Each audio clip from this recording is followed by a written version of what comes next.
Hi, welcome to ODYSSEY Academy. I'm Stacy Delzite, Manager of Transportation Technical Solutions here at EnerSys. Before we get started, I just want to give a little background on why we are showing ODYSSEY and Northstar branded batteries in the presentation today. Back in 2019, EnerSys, who has been producing the ODYSSEY brand battery for nearly 25 years, purchased Northstar. The two batteries are very similar, both using a technology called thin plate pure lead. If you aren't familiar with thin plate pure lead technology, our ODYSSEY Academy trainings will help explain some of the unique features of this product. Our training topic today is battery technologies. So let's go ahead and get started. At the end of the training, we hope you were able to understand what a battery is and how it works, and that you can recognize some of the differences between flooded, gel, absorbed glass mat, and thin plate pure lead batteries. There'll also be an opportunity for you to have specific questions answered. So let's get started by looking at what a battery is. A battery is an electrochemical storage device. In order to create a battery, you need two dissimilar metals. One will be the positive electrode and the other will be the negative electrode. You also need some separator material that's going to make sure those electrodes never touch each other. In a battery, anytime positive material touches negative material, that creates a short, which is going to have a negative impact on the battery's performance. We also need some electrolyte that is going to conduct the current during the electrochemical reaction that happens when a battery charges or discharges. And then we need a container and cover to put all of those materials into. Just a couple more comments about batteries in general. There's two main categories of batteries, primary and secondary. Primary batteries are not rechargeable. So this is the type of battery you might have in your flashlight, and once that battery can no longer provide enough power to turn the flashlight on, you simply replace the batteries. Secondary batteries are rechargeable. Those are the type batteries that you have in your car or in your cell phone or your laptop. They're able to be recharged over and over. And there's lots of different battery chemistries on the market these days. You might be familiar with lithium ion or nickel metal hydride or NiCad, but today in our training, we're going to focus on the lead acid chemistry because that is what we produce here at EnerSys. Now we'll discuss how a battery works. As I mentioned, we need two dissimilar metals to be the electrodes inside the battery. What we're showing here are the chemical equations for the positive plate, the negative plate, and the overall battery. We're not going to go too deep into these chemical reactions, but we can recognize that the positive plate is different than the negative plate. So we have dissimilar metals. When those two plates are combined inside the battery, we have lead dioxide from the positive plate, lead from the negative plate, and the electrolyte that's used is sulfuric acid. So the left side of this equation represents a charged battery. When the battery is discharged, the sulfate from sulfuric acid attaches to the plates, and that leaves us with lead sulfate and water inside the battery. Then by recharging the battery, we reverse that reaction and the components go back into what we show on this side of the equation. The good thing about secondary batteries is that this reaction can be done many, many times and as the battery is discharged and recharged. So I mentioned there are different types of lead acid batteries. The reason for the different battery types really boils down to how they perform in different applications. Within the lead acid chemistry, there are two main types of batteries, flooded and valve regulated. Focusing on the flooded side for just a minute, there are two types of flooded batteries. Some flooded batteries are maintenance free, meaning that you're not going to have to add water to them over time. These batteries are designed for use in starting applications. A starting application is one that needs high current for just a few seconds.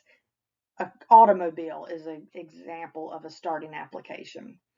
The reason these batteries are maintenance free is because they use a lead calcium alloy. There are also flooded batteries that do require maintenance. That means you're going to have to add water to them over time as they're used. These batteries are designed for use in deep cycle applications. A deep cycle application is one that needs low current for a long period of time. Something like an electric golf car or an electric trolling motor would be good examples of deep cycle applications. The reason that you have to add water to these batteries over time is because they use a lead antimony alloy that causes gassing. So water is lost during charging and it must be replenished. So switching gears to the valve regulated side, these batteries are also called acid starved or sealed. There's three main types of valve regulated batteries. AGM stands for absorbed glass mat. These batteries are designed for starting applications, which we've already discussed, or floating applications. A floating application is one where the battery is at a high state of charge all the time and it's ready to provide power when needed. Emergency lighting or backup power supplies are good examples of floating applications. These batteries use a lead calcium alloy. TPPL stands for thin plate pure lead. These batteries are designed for high current starting applications and deep cycling applications. So we've already talked about starting applications and deep cycle, but a high current starting application might be an over-the-road truck that really, a big diesel engine that really needs a lot of current to get started. And these batteries use a lead tin alloy, and they're very good at both starting applications and deep cycle applications. Gel batteries are really only intended for deep cycle applications. You wouldn't want to put one in a starting application. They use a lead calcium alloy as well. Now we'll discuss each battery type in a little more detail, starting with flooded batteries. These were developed in the 1800s, so they're certainly tried and true technology at this point. You can identify a flooded battery by the presence of vent caps on the top of the battery that are easy to remove. If you take those vent caps off, you can look down into the battery and see the liquid electrolyte. That's why they're called flooded batteries, is because there is an excess of liquid electrolyte in the battery. Now, if you have a starting battery, you should never have to take those vent caps off and add water because they are considered maintenance free. We mentioned that earlier. But with deep cycle batteries, they do require maintenance. They lose water as the battery is being used in the application and being recharged. So you have to replenish that lost water by adding water every 4 to 6 weeks, just depending on how the battery is being used. Flooded batteries do have low initial cost, and there are a couple of safety considerations you want to think about. One is that because there's liquid electrolyte in there, you can have an acid spill. If the battery is tilted, one way or the other, it can leak electrolyte out of the vent caps. And then also, flooded batteries, when they're charging, they're generating hydrogen gas is leaving the battery. So you want to make sure that you have adequate ventilation because in sufficient concentration, hydrogen can be explosive. Moving on to gel batteries, these batteries were developed in the 1950s. The design is actually very similar to flooded batteries. You'll notice here on the battery that the top is flat. There are no vent caps to remove. That's because these are considered maintenance free. They have pressure relief valves in them rather than being vented to the outside. So that's one way you can identify a maintenance free battery.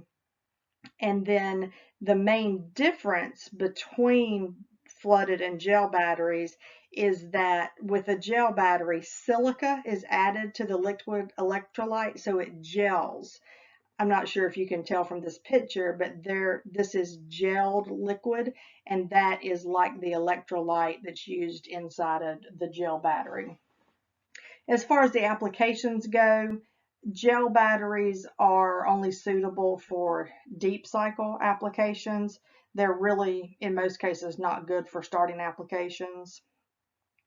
They are considered non-spillable. That means that you can put them on their sides or their ends if you need to, but they do have high initial cost.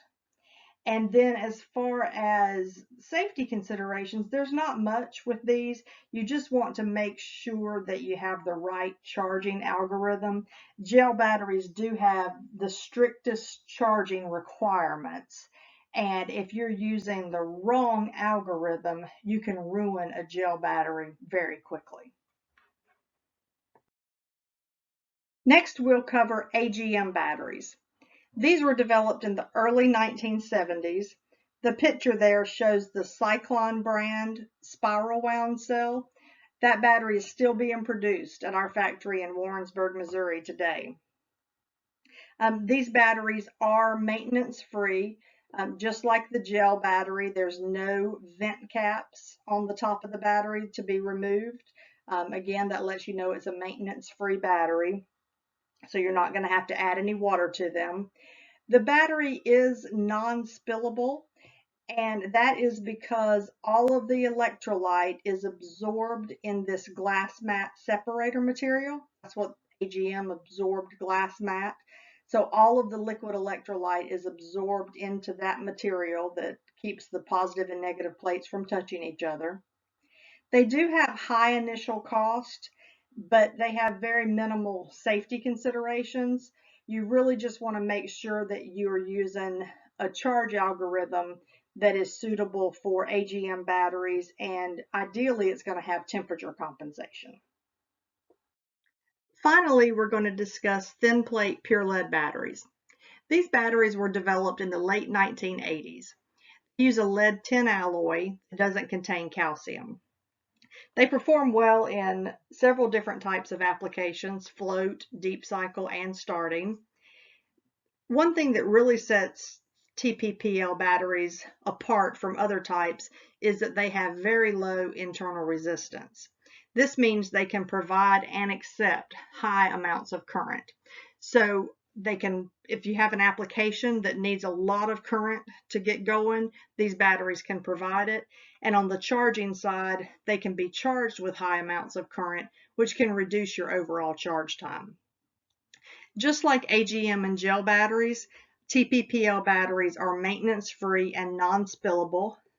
Again, you can see the absence of any vent caps to let you know that you're not going to have to open these up to add water to them. They do have high initial cost, but the reason for that high cost is because of their dual purpose design, and they do last a very long time.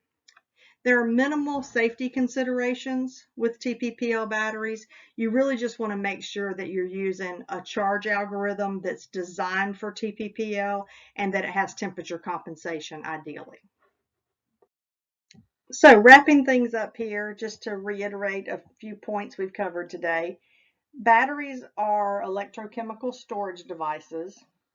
The four main types of lead acid batteries are flooded, gel, absorbed glass mat, and thin plate pure lead. The reason we have different types of batteries is because they are designed to meet specific application requirements.